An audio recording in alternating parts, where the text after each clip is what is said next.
Welcome students. आज हम बात करेंगे सिंथेटिक डाई टॉपिक के इंपॉर्टेंट एमसीक्यू क्वेश्चंस पर जो जनरली आपसे एग्जाम में पूछे जा सकते हैं। सिलेबस जो हमने कवर करना है सिंथेटिक डाई का, वो हम ऑलरेडी इस पे एक लेक्चर वीडियो बना के डाल चुके हैं अपने चैनल पे। अगर आपने वो वीडियो नहीं देखा है तो वो वीडियो जरूर एक बार देखिए, आपके बहुत काम का है वो वीडियो, जिसमें ये पूरा सिलेबस हमने अच्छे से डिस्कस किया है। तो चलिए आज के क्वेश्चंस पे हम फोकस करते हैं। पहला क्वेश्चन है, visible light consist of electromagnetic radiation of wavelength. आपके पास चार ऑप्शन है यहाँ पे, तो इसका करेक्ट ऑप्शन है वो है 400 से 750 नैनोमीटर। आप यूनिट का ध्यान रखिएगा, यूनिट यहाँ पे नैनोमीटर में है। अगर आपसे पिकोमीटर में पूछा जाए तो अकॉर्डिंगली इसकी जो ये डिजिट है 400 से 700 ये चेंज हो जाएगी। तो अगर नैनोमीटर में आपसे आंसर देना हो या नैनोमीटर में आपसे पूछा गया हो तो इसका आंसर आएगा 400 से 750 नैनोमीटर। ये इलेक्ट्रोमैग्नेटिक रेडिएशन का जो पिक्चर है इस पे आप देख सकते हैं, इसमें आप देख सकते हैं मीटर्स में दिया हुआ है 10⁻⁻12 से लेके 10⁻0 मीटर तक।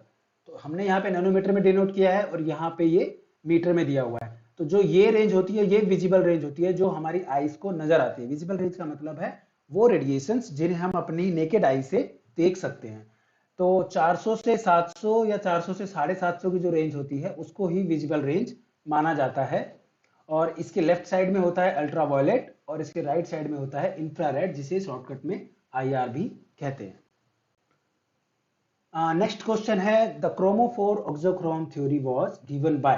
आपके पास चार ऑप्शन है, number 1 Newton, number 2 Otto Witt, number 3 उसानविच एंड पियर्सन। तो आपको पता होना चाहिए जो क्रोमोफोर ऑक्सोक्रोम थ्योरी है, क्रोमोफोर ऑक्सोक्रोम थ्योरी मींस कि कलर के डेवलपमेंट के बाद जब डाई का इन्वेंशन हुआ था कि कलर और डाई में डिफरेंट होता है, तो उसको एक्सप्लेन करने के लिए किस साइंटिस्ट ने अपनी थ्योरी आगे रखी थी, जिसके बाद हम कलर और डाई को अच्छे से डिफरेंशिएट कर पाए थे। तो वो है ऑप्शन बी, ऑटोविट। ऑटोविट थे जिन्होंने क्रोमोफोर ऑक्सोक्रोम थ्योरी को डेवलप किया था या फिर दिया था। ऑक्सोक्रोम और क्रोमोफोर थ्योरी में क्या बताया था इन्होंने कि किसी भी पर्टिकुलर डाइस में जो उसका स्ट्रक्चर होता है उसके अंदर क्रोमोफोर और ऑक्सोक्रोम प्रेजेंट होता है, जो उसके कलर के लिए रिस्पॉन्सिबल होता है। ये सब हम अपने लेक्चर में डिस्कस कर चुके हैं, आप चाहें तो वीडियो जरूर देख सकते हैं सिंथेटिक डाई का। तो क्रोमोफोर वो पार्ट होता है जो एक्चुअल में रिस्पॉन्सिबल होता है, और ऑक्सोक्रोम वो पार्ट होता है जो उस कलर को इंटेंसिफाई करने के लिए इंटेंसिफाई करने का रोल प्ले करता है। नेक्स्ट क्वेश्चन है, the group present along chromophore such assisting group are called. तो आपके क्वेश्चन में क्या पूछा गया है कि आप ये बताइए कि क्रोमोफोर के साथ में जो ग्रुप प्रेजेंट होता है जो कलर को असिस्ट करता है, तो वो कौन सा होता है? ऑक्सोक्रोम। अभी हमने लास्ट क्वेश्चन में डिस्कस किया था, जो ऑक्सोक्रोम होता है वो कलर को इंटेंसिफाई करने का काम करता है। तो इसका आंसर जो होगा वो होगा answer A, option A, auxochrome. Auxochrome आपके जो कलर है उसको इंटेंसिफाई करते हैं, या फिर आप कह सकते हैं उसको डार्क करते हैं। लाइट रेड कलर होगा तो उसको डार्क रेड में कन्वर्ट कर देगा। ये जो पिक्चर है यहाँ पे आप देख सकते हो, ऑक्सोक्रोम ये है, और ये जो एजो ग्रुप लगा हुआ है ये हमारा क्रोमोफोर है। मतलब जो कलर होता है वो इस एजो ग्रुप की वजह से आता है, और जो ये SO3Na ग्रुप प्रेजेंट है ये खुद कोई कलर प्रोड्यूस नहीं करवा पाता किसी भी ऑर्गेनिक स्ट्रक्चर में, किसी भी केमिकल स्ट्रक्चर में, या फिर किसी भी कंपाउंड में, लेकिन ये जो कलर प्रोड्यूस करता है उसको ये इंटेंसिफाई जरूर कर पाता है, इसलिए इसे ऑक्सोक्रोम कहते हैं। ठीक है, चलिए नेक्स्ट क्वेश्चन देखते हैं। नेक्स्ट क्वेश्चन है, malachite green is an example for which dye. तो यहाँ पे आपसे जो चार ऑप्शन दिए गए हैं उसमें आपसे पूछा गया है ट्राई अराइल मीथेन डाइस होती है ये, एजो डाइस होती है ये, इंडिगो डाइस होती है, या नाइट्रोसो डाइस होती है। तो आपको इसका आंसर पता होना चाहिए अगर आपने ये चैप्टर को अच्छे से पढ़ा है। इसका आंसर है try aryl methane dice. Try aryl methane क्या होता है? देखिए ये होता है try aryl methane. Try aryl का मतलब हुआ 3 बार अराइल का सब्स्टिट्यूशन है। ये कार्बन है, इस कार्बन पे 3 अराइल, 1 2 3, इन 3 कार्बन का सब्स्टिट्यूशन है, और ये इसके पेरेंट चेन में प्रेजेंट होता है। देखिए यहाँ पे ये मैलाकाइट ग्रीन का स्ट्रक्चर है, और ये है ट्राई अराइल मीथेन। तो इसका जो आंसर है वो होगा triaryl methane. Next question है, in alkaline solution Congo red is in the colour which colour. तो जो कोंगो रेड होता है आपने इसके बारे में भी पढ़ा है। एल्कलाइन का मतलब होता है बेसिक मीडियम। बेसिक मीडियम मतलब 7 से ज्यादा पीएच। अगर पीएच 0 से 7 के बीच में होता है तो उसे हम एसिडिक पीएच कहते हैं। अगर पीएच 7 से 14 के बीच में होता है तो उसे हम बेसिक कहते हैं, और अगर पीएच एग्जैक्टली 7 होता है तो उसे न्यूट्रल पीएच कहा जाता है। तो जो इसका आंसर होगा वो होगा ऑप्शन ए, रेड। ठीक है, तो मैं आपको एक पिक्चोरल फॉर्म में दिखाता हूं। लो पीएच पे जो कॉन्गो रेड होता है वो ब्लू कलर का होता है, और हाई पीएच पे ये ऑरेंज टू रेड कलर का होता है। अगर पीएच कम होगा, एसिड कंडीशंस होंगी, तो ये ब्लू कलर में होगा, और अगर पीएच ज्यादा होगा, न्यूट्रल से ऊपर होगा, बेसिक मीडियम में रहेगा, तो ये रेड कलर में रहता है। ठीक है, चलिए नेक्स्ट क्वेश्चन देखते हैं। नेक्स्ट क्वेश्चन है, indigo is an example of a dye. तो आपको यहाँ पे बताना है जो इंडिगो है वो किस तरह की डाई है। यहाँ पे स्ट्रक्चर की बात नहीं हो रही है, यहाँ उसके टाइप की बात हो रही है। तो वो डायरेक्ट डाई है, वेट डाई है, डिस्पर्स डाई है, एजोइक डाई है। ये क्वेश्चन भी हम अपने उस लेक्चर में डिस्कस कर चुके हैं। ये डायरेक्ट डाई होती है। डायरेक्ट डाई का मतलब ये होता है कि हम डायरेक्टली इसके सोल्यूशन में अपने कपड़े को या अपने फैब्रिक को डिप करके हम इस डाई को उसके ऊपर डाई कर सकते हैं। Direct dye is a dye that adheres to its substrate, typically a textile, by non-ionic force। इसका मतलब डायरेक्ट डाई जो वो डाई होती हैं जो बिना आयनिक फोर्स बनाए उस पे डाई हो जाती हैं या चिपक जाती हैं। ढेर का मतलब होता है स्टिक करना, चिपक जाना। ठीक है, चलिए नेक्स्ट क्वेश्चन देखते हैं। नेक्स्ट क्वेश्चन है, an azo dye is fixed on fabric by the process applicable in. तो आपको इस क्वेश्चन में ये पूछा गया है कि जो एजो डाई होती है वो किसी फैब्रिक पे जो डाई की जाती है तो उसमें कौन सा प्रोसेस होता है। तो प्रोसेस कौन सा होता है, वो प्रोसेस होता है डेवलप डाई। मतलब डेवलप डाई के अंदर क्या होता है कि हम डाई को जो रिएक्शंस होती हैं वो डायरेक्ट फैब्रिक के ऊपर होती हैं, उसको हम बोलते हैं डेवलप डाइज। इनग्रेन और develop dyes are synthesized directly on fabric, example azo dyes. It is particularly suitable for cotton fabric, right. ये सब इंफॉर्मेशन हम पहले ही ले चुके हैं अपने लेक्चर से, जिसमें हमने सिंथेटिक डाई के बारे में डिस्कशन किया था। नेक्स्ट क्वेश्चन है, an azo dye is formed by interaction of an organic diazonium chloride. अब आपको मैंने ऑलरेडी क्लास में बताया था, एरोमेटिक डाइजोनियम क्लोराइड क्या होता है, बेंजीन रिंग, उसके ऊपर N2 प्लस Cl नेगेटिव, जिसे हम कहते हैं डाइजोनियम क्लोराइड। उसका किसके साथ हम ट्रीटमेंट करें कि हमें एजो डाई मिल जाए। तो इसका जो करेक्ट आंसर होगा वो होगा option A, phenol. Next question है, alizarin dye belongs to class of. Alizarin कौन सी क्लास को बिलोंग करता है। इसके चार ऑप्शन है आपके पास, वेट डाइस, मॉडर्न dyes, reactive dyes and direct dye. इसका जो करेक्ट आंसर है वो है मॉडर्न डाइस। जैसा कि हमने डिस्कशन किया था, मॉडर्न डाइस वो डाइस होती हैं जो डायरेक्टली कपड़ों पे स्टिक नहीं कर पाती हैं। उसके लिए हमें एक एजेंट की जरूरत पड़ती है जो उस फैब्रिक और डाई के बीच में मॉडर्न का काम करता है, राइट। एल्यूमिनियम और क्रोमियम इसके एग्जाम्पल हैं जिससे हम किसी भी डाई और को किसी भी फैब्रिक से डाई करवा सकते हैं। मतलब वो डाइस जिसमें मॉडर्न की जरूरत पड़े, उस टाइप की डाइस होती है एलिजरीन। मॉडर्न is an any substance that can be fixed to the fabric or fiber and which can be dyed later on. Mostly hydroxide or basic salts of chromium, aluminum and iron are used as modern। तो आपसे ये भी question पूछा जा सकता है कि आपके पास 3-4 ऑप्शन दे दिए जाए और आपसे पूछा जाए बताइए कौन सा मेटल है जो एक मॉडर्न की तरह यूज हो सकता है। तो उसमें आपका आंसर होना चाहिए क्रोमियम और एल्यूमिनियम। ये दो अच्छे एग्जाम्पल है, आयरन भी इसका एक अच्छा एग्जाम्पल है, करेक्ट। चलिए नेक्स्ट क्वेश्चन पे डिस्कशन हम करते हैं। Alizarin dyes obtained from the root of madder plant is an anthraquinone derivative. The structure correspond to।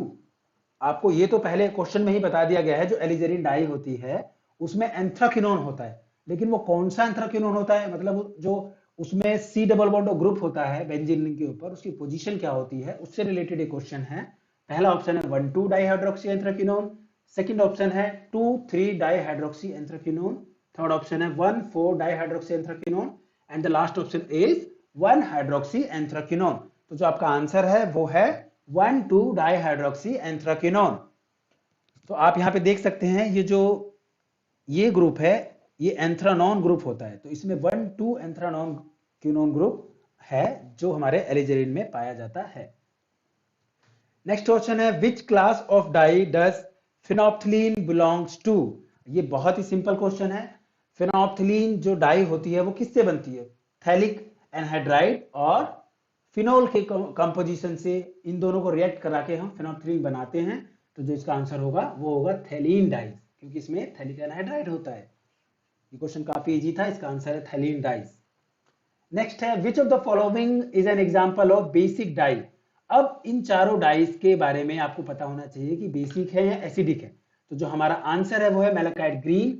हमने शायद अपने पहले क्वेश्चन में भी इसकी बेसिसिटी के बारे में शायद कुछ डिस्कशन किया था, तो इसका आंसर है मैलाकाइट ग्रीन जो बेसिक होता है नेचर में। बेसिक डाइस कंटेन NH2 और Nr2 group as color bearing group. They are generally used for wool, leather, paper, polyester, nylon, etc. Examples are aniline yellow and malachite green. तो इसी question में अगर ये लिखा रहता कि विच of the following is an example of basic dye और एलिजरीन की जगह या फिर मैलाकाइट ग्रीन की जगह आंसर में एनिलीन येलो भी होता, तो आपके आंसर या तो एलिजरीन को आपको फाइंड आउट करना है आंसर में या एनिलीन येलो को। ये दोनों ही बेसिक तरह की डाई होती हैं। चलिए नेक्स्ट क्वेश्चन पे डिस्कशन करते हैं। Which of the following is a wet dye and often used in dyeing jeans. तो इसका जो आंसर है वो इंडिगो डाई। इंडिगो डाई होती है जो वेट की डाई की कैटेगरी में आती है और जनरली जीन्स पे कलर करने के लिए इसे यूज किया जाता है। अब जो वेट डाइस होती हैं वो इनसॉल्युबल कंपाउंड्स होती हैं जो रिडक्शन होने के बाद एक सॉल्युबल प्रोडक्ट देती है। नेक्स्ट क्वेश्चन है हमारा विच of the following is not a chromophore. तो आपको चार ऑप्शन दिए गए हैं, इसमें आपको बताना है कि कौन सा ऑप्शन क्रोमोफोर नहीं है। तो इसमें से एक NH2 ग्रुप है जो बेंजीन के ऊपर अगर लगा दे तो एनिलीन बन जाता है। तो ये ग्रुप ऐसा है जो कलर नहीं शो करता है, अगर किसी ग्रुप में रहता है तो मतलब वो कलरफुल हो जरूरी नहीं है, तो ये क्रोमोफोर नहीं है।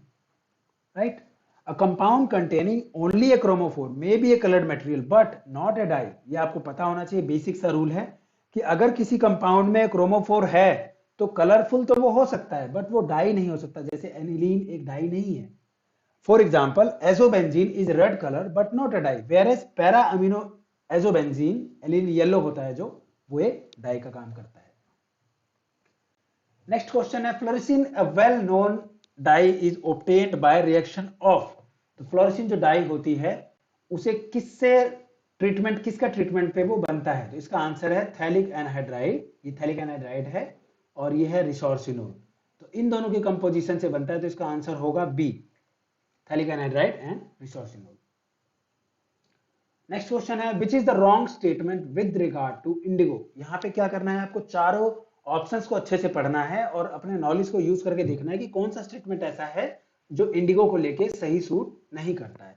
तो पहला ऑप्शन है indigo was extracted in India from plants of the Indigofera group. Second option है indigo is fixed to fabric by vat process. Third option है indigo is a dark blue solid soluble in water giving a blue solution, and the last option is indigo is fixed by fabric by the wet process. तो जो इसका answer होगा, correct answer जो इसको wrong statement है वो है third, it is a dark blue solid soluble in water giving a blue solution. तो इंडिगो जो होता है वो डार्क ब्लू soluble नहीं होता है जो ब्लू सॉल्यूशन दे वाटर में डिसॉल्व होकर। नेक्स्ट क्वेश्चन है identify the wrong statement regarding alizarin. तो इसमें भी आपको क्या करना है, चारों ऑप्शंस को अच्छे से पढ़ना है, फिर देखना है कि कौन सा ऑप्शन सूट नहीं करता है एलिजरीन को। First option is alizarin was extracted from the roots of madder plant. अब आपको पता है एलिजरीन इससे निकाला गया, मैडर प्लांट के रूट से बना है कि नहीं बना है। सेकंड है its chemical name is one two dihydroxyanthraquinone. Third, it is fixed to fabric by using mordant like aluminium sulphate giving faster red colour. और लास्ट ऑप्शन है it has red crystal soluble in alkalis and the solution imparts red color to fabric। तो obvious है इसका जो answer होगा वो होगा option number 4, it has red crystal soluble in alkali and the solution impart red color to fabric। ये एलिजरीन के लिए गलत स्टेटमेंट है। नेक्स्ट क्वेश्चन है methyl orange is an indicator in acid alkali titration it gives. तो methyl orange क्या होता है, एसिड एल्कली की टाइट्रेशन, जो एसिड बेस की टाइट्रेशन होती है उसमें इंडिकेटर का काम करता है। तो वो किस तरह से चार ऑप्शंस को मीट करता है देखते हैं। Yellow colour in alkaline medium, red colour in acid medium, yellow colour in acid medium and yellow colour in alkaline medium and red colour in acid medium. तो जो इसका आंसर है वह ऑप्शन डी, ये येलो कलर का होता है alkaline medium में, रेड कलर का होता है एसिडिक कंडीशन में। इस पिक्चर में आप देख सकते हो ये लो पीएच पे या फिर एसिडिक पीएच में रेड कलर का होता है, हायर पीएच पे ये येलो कलर का होता है। नेक्स्ट क्वेश्चन है विच of the following is A basic dye. अब फिर से एक क्वेश्चन आएगा जिसमें इनमें से बेसिक डाई कौन सा है। तो इसमें से बेसिक डाई कौन सा है, एनिलीन येलो।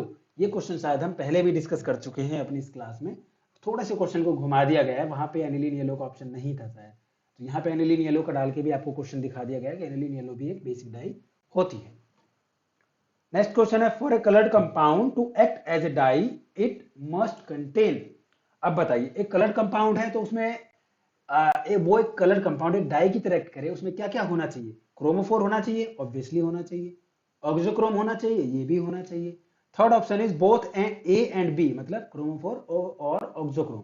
तो ऑब्वियसली कलर शो करने के लिए क्रोमोफोर का होना जरूरी है, लेकिन किसी भी कंपाउंड के लिए डाई बनने के लिए उसके लिए उसमें क्रोमोफोर और ऑक्सोक्रोम दोनों का होना जरूरी है। तो जो इसका करेक्ट आंसर होगा वो होगा option C, both A and B. Next question है, which of these are used as an acid base indicator? बहुत ही आसान है, phenolphthalein, methyl orange and Congo red, तीनों ही एसिड बेस की रिएक्शन में यूज होते हैं। होपफुली आपने किसी एसिड बेस की टाइट्रेशन में इनको एज ए इंडिकेटर यूज किया भी हो। तो इसका आंसर होगा option D, all of these. Next question, sulfur dyes are converted into water soluble leucoform by treatment with dilute aqueous what?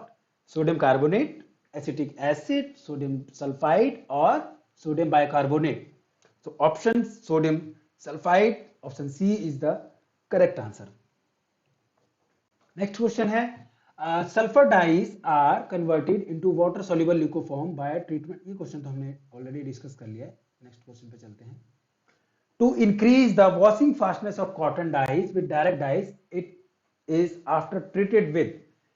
Question ये है कि जो कॉटन डाइस होती हैं उनको उनकी वॉशिंग फास्टनेस को, मतलब उनका कलर वॉश करने पे ना जाए, उससे बचाने के लिए किसके साथ ट्रीट किया जाता है?